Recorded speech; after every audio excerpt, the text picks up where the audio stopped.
Yeah, Northwestern State's first regional win in 13 years. Last was 4-3 against Marist in 2005 in Baton Rouge. It's the largest margin of victory in a regional game in school history, surpassing the 8-2 win against Illinois State in Stillwater in 1993. And it is the first shutout by the Demons in NCAA regional play in school history. With that, Coach, the floor is yours. Thank you. Again, thank you guys for being here. Just what a win for our team, and these guys. And I just took a picture with 7 alumni that made the trip, and just how special that is for everybody associated with the program. About the game, and Jerry's been doing this for the last month of fighting through it with not really his best stuff, and just fighting through it till he finds a little bit of a groove. And like I said this in the tournament, it's almost more satisfying than when a guy goes out there and has his good stuff the entire time, because it shows what we're about. It shows the grit. It shows not dying, not giving in, when it gets tough. And credit to these guys for really buying in and being rewarded for it today. Bobby, obviously, Mike was just in here, and he said that Jerry pitched more like Greg Maddux out there today. When you're seeing this from the dugout, was there ever a point in those first 3 or 4 innings where you were a little more concerned and you thought about pulling him? What was it that was the deciding factor that you kept pushing him out there? I guess if I hadn't seen it the last 3 weeks, I might have thought about that, and Jerry will tell you sometimes he's his own worst enemy when it gets to 2 quick outs and he gets 3-ball counts, and he can talk about that if he wants. We don't need to talk negative things. But he's just a fighter, man. He can gut through it. He can gut through it, and he's always got a couple pitches working. And that's big. When today he had all 4 at some points in the game, and when he can do that, he can keep them off balance, and they see that big slow curveball, and it kind of gets in the back of their mind a little bit. And it just an outstanding, gritty performance by him. Jerry, not a lot of hits given up. There were a couple of instances, I think it was the 4th or 5th, where they had the bases loaded, 1 out. You just always seem throughout the game when they got a runner in scoring position to find that pitch or have your defense back you up. What was it? What was working for you today that you were able to kind of dig deep and find those pitches? My breaking ball was really working for me today. It kind of got me over when it needed it to. Also, the changeup was working when the fastball wasn't. It's kind of really about getting into the rhythm. And I think the biggest thing that worked out for me today is the hitters coming through, more than you can ask for. And, whenever they give you a 4 or 5-run lead, especially a 9-run lead, it takes its toll, especially with it being an elimination game on the other team. For you, Jerry, as Bobby said, you didn't have your best stuff. So when you're out there on the hill, how do you kind of gut through that? Take us through the mental approach of making your way through over 100 pitches in 6 innings. I think the hardest part is finding what is the reason for kind of something getting you out of your rhythm. In that case, I was kind of throwing my fastball up. And, whether it be kind of overstriding or the arm lag or something like that, you kind of really have to try and find what it is and then get back in your rhythm and kind of carry you throughout the game. Tyler, this was, maybe your best offensive game of the season. I guess what were you seeing today, and why do you think maybe you were able to break out like this today? Dugas was helping me with a bunch of stuff. I've been struggling lately, but we made small adjustments, and I guess it finally worked out and paid off. And one thing to that, too, Tyler has been working his tail off with Coach Dugas, our hitting coach. That's the Dugas he's referring to. And, similar to Quan in last year, not having a great year, but the work paying off.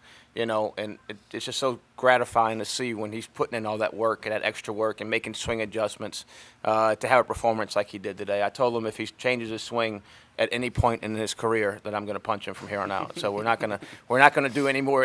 Every 0 for 3, we're not changing our swing anymore. So he's done a great job. Bobby and Quan, if you could, just talk about what kind of a catalyst he is for the offense. When he goes, it just seems like things fall in place for you offensively. So if you could just comment on his game and what it means when he has a game like this. Yeah, Quan's always been able to change the game. You know, that's why guys draft guys that can really run and affect the game in so many different ways. And you saw every way today he can affect the game. Hit for power. He's running balls down gap to gap in the outfield. You know, the balls that are hit off the bat, we know they're caught, you know, because we've seen him do it so many times. So he can change the game in so many ways, and he's going to score in every double that's hit, you know, from first base. And I don't think there's anything prettier than watching him run on the bases and score on a double. For Bobby, Tyler, and Quan, it really seemed, I think, the starting pitcher for them threw 4 pitches and was already 1-0 by that time. It really seemed like the mantra today was first pitch, be aggressive. I mean, it really seemed to work out for y'all. So I guess what went behind having that mentality? Well, we you know, in our scouting, we knew he threw a bunch of strikes, you know, and that was kind of all the information we got on him. Threw a bunch of strikes. Probably didn't have that pitch down that was going to make you swing and miss. So it was get up there and let it fly, you know, let it fly. And we kind of had the same thing yesterday. We just didn't find as much turf, you know, as we did today. And when you do that and you're successful at that, it puts a pitcher and a defense back on their heels a little bit, you know, when you can keep coming out. And I was a little worried that we had that little burst and then we hit and dull play ball, you know. But then Tyler there in the third inning kind of got us back going with the home run. So Whenever you know a guy's going to throw a ton of strikes, you know, you got to get in there ready to hit, and we did a good job of that. I guess for kind of following up on that, Quan and Tyler, I mean, y'all like having that approach where that kind of free swing, jump out the first pitch you see approach?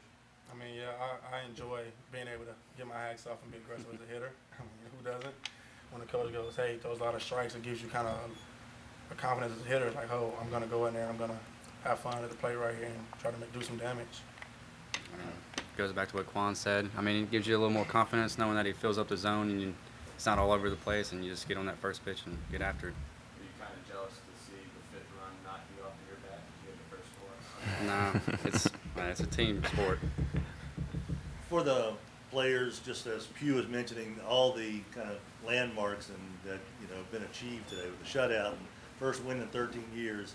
If you could just tell us what it feels like for you guys to be able to survive and advance and get at least one more game here in the NCAA tournament. Well, I mean, for me, it feels amazing. I know every other guy in that, well, I guess Buster right now can attest to that. We've talked about this all season long, going out and making history, and we continue to make history, and that's one thing we've enjoyed doing over the course of this season. And, I mean, nobody wants this to be our last game, so right now we're just fighting. I mean, our back's against the wall, we just got to keep fighting. Goes back to what Coach said. All the alumni that just before us, just getting out there and getting after like they did. Your turn. I mean, it's incredible. It's hard to put it in words, really. You know, he said it, the alumni and the seniors is who you really do it for, and it's good seeing it all pay off for them with all the work that they've put in throughout the 4 years that they've been here. Tyler, that was your 6th home run of the season. Did the first 5 come with that signature bat flip too?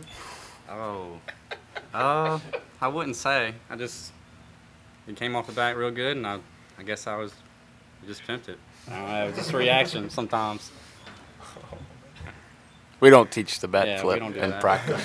So. Coach Dugas doesn't like all that. Yeah, it's frowned upon, but we kind of let it slide when the ball is a yard Oops. sometimes. We enjoyed it upstairs. Anything else, guys? Y'all caught that? I hope y'all didn't catch that. Coach, you had already mentioned, I think, that you're really the only team here with established number 3 starter. Does that make you feel better going forward from here? Yeah, I mean, different teams do it a lot different ways. I'm sure those other 2 teams still in the tournament have plenty of good arms down there to throw at us. But we said from the get-go that we were going to do it this way. We're going to go Ridge and then Jerry and then Nate tomorrow. So and that formula has worked for us, this entire season. So I don't know if it gives us an edge at all, but it's nice not having to go home and make a decision about who's going to pitch tomorrow. That's for sure.